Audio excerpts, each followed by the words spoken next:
School സമയമാറ്റത്തിന് തീരുമാനമെടുത്തത് വിശദമായ പഠനത്തിന് ശേഷമെന്ന് വ്യക്തമാക്കുന്ന വിവരങ്ങൾ 24-ന്. ഈ വർഷം ഫെബ്രുവരി മുതൽ ഏപ്രിൽ 10 വരെ 6 ജില്ലകളിലായിരുന്നു പഠനം. വിദ്യാർത്ഥികൾക്കും അധ്യാപകർക്കും രക്ഷിതാക്കൾക്കുമിടയിലും അഭിപ്രായം തേടി.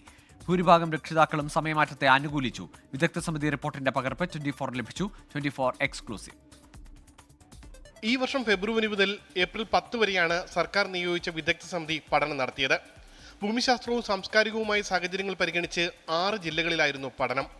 വയനാട്, പാലക്കാട്, ആലപ്പുഴ, തിരുവനന്തപുരം, കാസർഗോഡ്, മലപ്പുറം ജില്ലകളിൽ അധ്യാപകർ, രക്ഷിതാക്കൾ, വിദ്യാർത്ഥികൾ, പൊതുജനങ്ങൾ എന്നിവരിൽ നിന്ന് അഭിപ്രായങ്ങൾ തേടി. ശനിയാഴ്ച ഉൾപ്പെടെ ക്ലാസ് നടത്തുന്നതിനുള്ള തീരുമാനത്തെ ഭൂരിഭാഗം പേരും എതിർത്തു. എന്നാൽ സ്കൂൾ ദിവസങ്ങൾ പരമാവധി സമയവും ഉപയോഗപ്പെടുത്തണമെന്ന് 50% രക്ഷിതാക്കളും അഭിപ്രായപ്പെട്ടു. 41% രക്ഷിതാക്കൾ സിലബസ് കുറയ്ക്കണമെന്നും അനാവശ്യ അവധികൾ ഒഴിവാക്കണമെന്നും നിർദ്ദേശിച്ചു. പഴയ സമയക്രമം മതിയെന്ന് അഭിപ്രായപ്പെട്ടത് 6.4% മാത്രം. 0.6% പേർ മാത്രമാണ് അവധി ദിവസങ്ങൾ പുനഃപരിശോധിക്കണമെന്ന് നിർദ്ദേശിച്ചത്. പഠന ദിവസങ്ങൾ കൂട്ടുന്നത് 87.2% പൊതുജനങ്ങളും എതിർത്തു.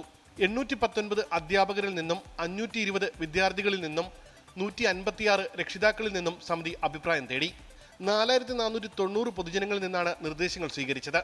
ക്ലാസ് സമയം വെള്ളിയാഴ്ച ഒഴികെയുള്ള ദിവസങ്ങളിൽ അരമണിക്കൂർ കൂട്ടണം. കൂടാതെ ഈ അക്കാദമിക് വർഷം 7 ശനിയാഴ്ചകളിൽ ക്ലാസുകൾ അധികമായി നൽകണമെന്നും വിദഗ്ധ സമിതി ശുപാർശ ചെയ്തിരുന്നു. മുൻ വർഷങ്ങളിൽ പിന്തുടരുന്ന ടൈം ടേബിൾ പ്രകാരമായിരുന്നുവെങ്കിൽ വിദ്യാർത്ഥികൾക്ക് പരമാവധി ലഭിക്കാൻ സാധ്യതയുള്ളത് 975 പഠന മണിക്കൂറുകൾ മാത്രമായിരുന്നു. ഇതിനു പുറമെ മഴ അവധി, മറ്റ് പഠിപ്പുമുടക്ക് സമരങ്ങൾ എന്നിവ കൂടി വന്നാൽ ഈ സമയം വീണ്ടും കുറയും. എന്തായാലും പഠന മണിക്കൂറുകൾ 1100 ഉയർത്തുക എന്നുള്ളതായിരുന്നു സർക്കാർ വിദഗ്ധ സമിതിയെ നിയോഗിച്ചപ്പോൾ ഉണ്ടായിരുന്ന ലക്ഷ്യം.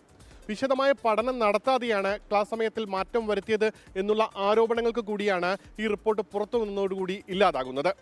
ഉമേഷ് ബാലകൃഷ്ണൻ, 24 തിരുവനന്തപുരം.